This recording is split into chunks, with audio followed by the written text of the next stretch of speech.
Udhëheqësit e vendeve të Ballkanit Perëndimor do të mblidhen të hënën në Durrës në samitin e iniciativës Brdo-Brioni, i cili fokus kryesor ka perspektivën evropiane të rajonit. Në motën interesat të përbashkëta, angazhimi i përbashkët për një të ardhme të përbashkët, së bashku drejt BE-s, samiti organizohet nga presidentët e Slovenisë dhe Kroacisë, Nataša Pirc-Musar dhe Zoran Milanović, dhe drejtohet nga presidenti i Shqipërisë Bajram Begaj. Në thelb të diskutimeve do të jetë plani i rritjes i BE-s për Ballkanin Perëndimor, një instrument financiar në vlerë 6 miliardë euro për periudhën 2024-2027, i cili synon integrimin gradual të vendeve të rajonit në tregun e përbashkët të BE-s.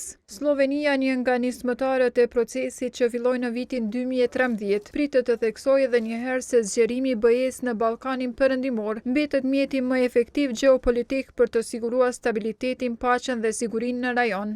Përveç rritjes ekonomike, takimi do të fokusohet edhe në forcimin e bashkëpunimit rajonal. Pjesëmarrjen e kanë konfirmuar të gjithë anëtarët e iniciativës.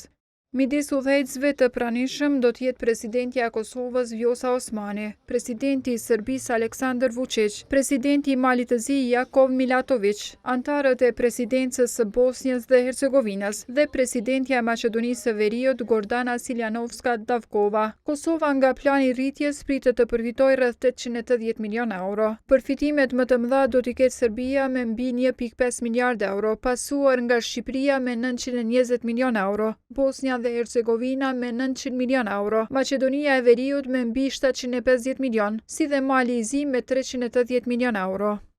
Iniciativa Brdo-Brioni, e cila synon nxitjen e bashkëpunimit të ndërsjellë dhe integrimin evropian, bëhet çdo vit që nga themelimi i saj në vitin 2013. Vitin e kaluar, samiti u zhvillua në Mal të Zi.